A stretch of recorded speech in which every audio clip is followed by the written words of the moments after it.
함께 보실 하나님의 말씀 민수기 10장 11절부터 36절까지인데요. 우리 28절까지 읽겠습니다. 11절부터 28절까지. 민수기 10장 11절부터 우리 28절까지 읽겠습니다. 교독하겠습니다. 둘째 해 둘째 달 20날에 구름이 증거의 성막에서 떠오르매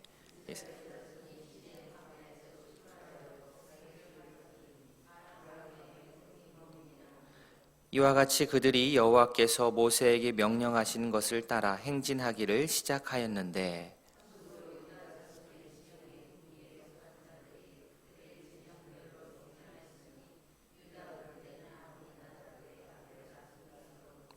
이사갈 자손 지파의 군대는 수알의 아들 느다넬이 이끌었고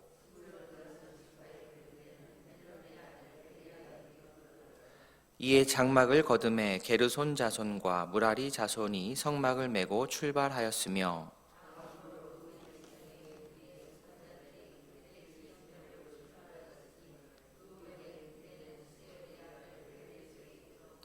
시므온 자손 지파의 군대는 수리사떼의 아들 술루미엘이 이끌었고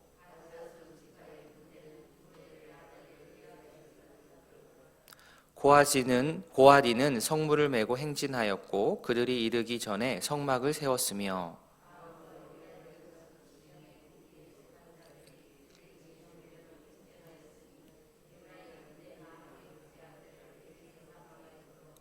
므낫세 자손 지파의 군대는 부다술의 아들 가말리엘이 이끌었고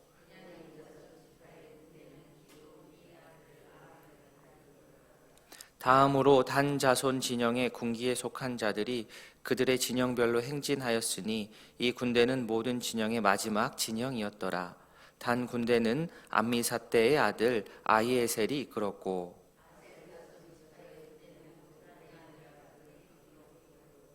납달리 자손 지파의 군대는 에난의 아들 아히라가 이끌었더라. 이스라엘 자손이 행진할 때에 이와 같이 그들의 군대를 따라 나아갔더라. 아멘. 둘째 해, 둘째 달, 20날에 드디어 이제 출발을 합니다. 모든 준비를 마치고 구름이 성막에서 이렇게 떠오르면서 온 백성이 진영을 갖추어서 행진을 시작을 합니다. 원래 있던 곳을 정리를 하고 짐을 싸서 새로운 곳으로 움직이는 것 어떻습니까? 기대감도 있지만 두려움도 있게 마련입니다. 새로운 곳으로 가는구나. 익숙한 곳을 떠나는구나. 그러나 이스라엘 백성들이 이제 두려워하지 않을 수 있었던 이유는 바로 하나님께서 그들과 함께 하시기 때문입니다. 어제 본문에서 살펴본 것처럼 백성들은 뭘 만들었죠? 나팔을 만들었습니다. 나팔을 만들고 나팔 소리를 통해서 멀리 있는 백성들까지도 한 번에 이제 신호를 주고받을 수 있도록 하였습니다. 그러나 그렇다고 하여서 나팔을 만들고 나팔을 분다고 하여서 자신들이 떠나고 또 멈추고 하는 것을 백성들 자신이 결정하고 하는 것은 아니었습니다. 그 영역은 하나님의 영역입니다. 하나님께서 출발과 멈춤을 정하셨고 백성들은 한 마음으로 따랐습니다. 광야길, 하나님께서 자신들의 참된 인도자 되심을 알고 하나님의 인도하심에 순종하는 백성이 참된 또 지혜로운 백성입니다.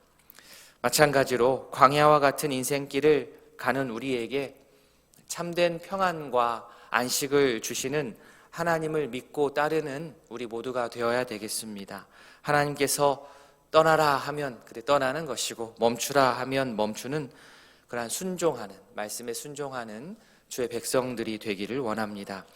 14절부터는 어떻게 또 어떤 순서로 어떤 진영을 갖추어서 이동했는지 저희가 쭉 한번 같이 읽어보았습니다. 가장 먼저는 동쪽 지파 사람들이 움직입니다. 유다, 이사갈, 수불론 지파입니다. 14절만 보자면 이들이 가장 먼저 앞서는 것처럼 보이지만 저희가 뒤에 33절을 한번 살짝 보시면 여호와의 언약궤가 3일길을 앞서갔다라는 표현이 있습니다. 이런 표현으로 보아서 이 동쪽 지파 사람들보다 앞서 있는 것이 바로 하나님의 언약궤, 하나님의 언약궤가 이들 앞에서 움직였다는 것을 알 수 있습니다. 즉 언약궤가 맨 앞에 섰고 그리고 그 뒤를 이어서 유다, 이사갈, 스불론 지파가 이제 뒤따릅니다. 그리고 또 그 뒤를 이제는 남쪽 지파들이 따랐는데 여기서도 이 남쪽 지파들이 앞서기에 지파들이 행진하는 것에 앞서서 성막에 관련한 일을 하는 이제 게르손 자손, 무라리 자손이 그 사이에 섭니다.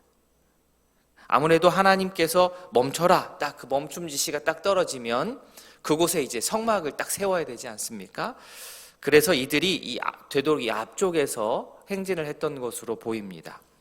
게르손, 무라리 자손 뒤에 이제 남쪽 지파들, 루벤, 시온, 시므온, 갓 지파가 이제 뒤를 따릅니다. 머릿속으로 조금 그려 보시면 되겠습니다. 행진하는 순서가 그렇게 됩니다. 지파 중에 이 6지파가 이렇게 앞쪽에 배치가 되어 있고요. 뒤따라서 또 6지파가 따라오는데 서쪽 지파들 앞에 이번에는 고핫 자손들이 성소에 기물을 메고 그 사이에 섭니다. 그리고 고핫 자손 뒤에 서쪽 지파인 에브라임, 베냐민, 므낫세가 뒤따릅니다. 그리고 마지막 후방을 단, 납달리, 아셀 지파, 이 북쪽 지파들이죠. 이 지파들이 맨 끝을 담당했습니다. 그러면 맨 끝에 뒤따라오니까 이 사람들이 가장 중요하지 않은 사람들입니까? 이렇게 의문을 갖고 생각할 수도 있겠지만 절대 그렇지 않습니다. 오히려 이들이 군사적으로 강했기 때문에 후방 경계를 맡겼다라고 볼 수 있습니다. 우리가 행진이다라고 말을 하지만 엄밀한 의미에서 말하자면 이것은 행군에 가깝습니다. 행군, 군사들이죠. 이들이 순서에 따라 행군하는 것도 참 중요한 일이지만 더 중요한 것은 이들이 한 마음으로 연합하여 움직이는 것, 이 부분이 정말로 중요했습니다. 뒤에서 막 몰아붙여서도 안 될 것이고 또 앞에서는 자신들이 힘이 있다고 해서 뒷사람을 생각하지 않고 속도를 내서도 안 될 것입니다. 행진하는 순서나 어떤 자신이 맡은 군대로 하자면 보직은 다 다를지 몰라도 이들 모두가 다 하나님의 백성인 거죠. 한 하나님의 공동체입니다. 자기에게 맡겨진 역할을 잘 감당할 때, 자신의 위치에서 잘 감당할 때에 자신이 평안하고 자신이 안전하게 되는 것이고 또 자신이 그렇게 안전함을 통하여서 자신이 속한 모든 공동체 전체가 안전하고 평안해질 수 있다는 사실을 꼭 기억할 필요가 있습니다. 우리도 마찬가지입니다. 주님의 공동체를 우리가 함께 이루어 나아갈 때에 우리가 위치하는 그 곳이 다 같을 수가 없습니다. 어떤 분은 앞장서서 가야 되는 분도 있고 어떤 분은 뒤에서 따라오면서 후방 경계를 해야 하는 그러한 성도님들도 계십니다. 누가 중요합니까? 앞이 중요합니까? 뒤가 중요합니까? 다 중요합니다. 다 중요합니다. 어떤 것으로 우리의 섬김의 모양으로 우열을 중요도를 가를 수가 없습니다. 절대 그럴 수 없습니다. 공동체를 위해서 우리에게 맡겨주신 그 사역을 감사한 마음으로 잘 감당할 때에 가장 먼저는 내가 기쁘고 내가 성장하고 내가 평안하고 더 나아가서 내가 속한 공동체도 힘을 얻는다는 사실을 우리가 마음 깊이 간직할 수 있기를 원합니다. 우리가 읽지는 않았지만 그 이후의 말씀에서는 모세가 이 모세의 장인 호밥과 이제 대화하는 그런 내용입니다. 모세는 장인이었던 호밥과 함께 이동하기를 원했습니다. 그러나 호밥은 첫 번째로는 정중하게 사양을 하지요. 30절에 나는 가지 아니하고 내 고향 내 친족에게 가리라. 나는 안 가겠다라고 했는데요. 모세가 한 번 더 붙잡습니다. 우리를 떠나지 말라 요청하며 그 이유를 31절 뒷부분에 이렇게 말합니다. 당신은 우리가 광야에서 어떻게 진칠지를 아나니 우리의 눈이 되리이다. 우리는 당신이 필요합니다 이거지요. 소위 광야 전문가인 호밥이 이 모세에게 필요했습니다. 간절하게 부탁을 했고 또 호밥의 이러한 경험, 지혜가 자신들에게 너무나도 중요했다는 것을 알았습니다. 그렇다고 하여서 무조건 우리들에게 도움만 주십시오 이것은 아니었고요. 도움이 되기를 바라고 우리는 어떻게 하겠느냐. 모세와 동행할 때에 하나님께서 주시는 복과 은혜를 우리 함께 누리자라고 제안을 한 것입니다. 오늘 본문에는 호밥의 최종 답변이 나와 있지는 않지만 여러 정황상 모세와 동행했을 것으로 봅니다. 참 모세의 지혜가 빛나는 대목입니다. 광야의 길, 하나님께서 우리를 인도하시는 인도자가 분명히 되어 주시지만 하나님께서는 이렇게 광야 전문가인 이런 호밥과 같은 인물들을 옆에 두심을 통하여서 백성들에게 도움을 주시는 거죠. 하나님의 인도하심에 있어서 어느 한 가지 단선적인, 단편적인 그러한 도움의 방법만 존재하는 것이 아닙니다. 하나님께서는 다양한 방식으로 백성들을 그리고 우리들을 도우시고 인도하십니다. 그렇기 때문에 우리가 기도할 때에 내 방식대로 어떤 내 고집대로 하나님의 인도하심만을 구하는 것은 조금은 지혜롭지 못한 부분입니다. 그렇게 구하시되 하나님께서 하나님의 방식대로 우리를 인도하시고 도움을 주실 때에 그것을 또 알아차리고 수용할 수 있는 지혜 또한 우리에게 있기를 원합니다. 기회되는 대로 이렇게 호밥과 같은 인물이 우리 주변에 있을 때 서로 손잡고 협력하여 공동체를 옳은 길로 함께 이끌어 가야 할 것입니다. 광야와 같은 인생길을 걷고 있는 우리들입니다. 하나님께서 우리의 길잡이가 되어주십니다. 저는 이 길잡이라는 말을 참 좋아합니다. 제가 대학생 때인가요? 학생 때 교회에서 새신자들 오면 그 새신자들을 돕는 그러한 리더들을 길잡이라고 불러줬습니다. 길잡이. 하나님께로 잘 이끌어주는 그런 길잡이의 역할을 하는 것이죠. 33절 뒷부분에 여호와의 언약궤가 그 3일 길에 앞서가며 그들의 쉴 곳을 찾았다라고 나옵니다. 언약궤가 사실 살아있는 생명체는 아니지 않습니까? 그런데 이렇게 살아있는 인격체로 이렇게 묘사가 되면서 하나님의 인도하심을 아주 강력하게 표현하고 있습니다.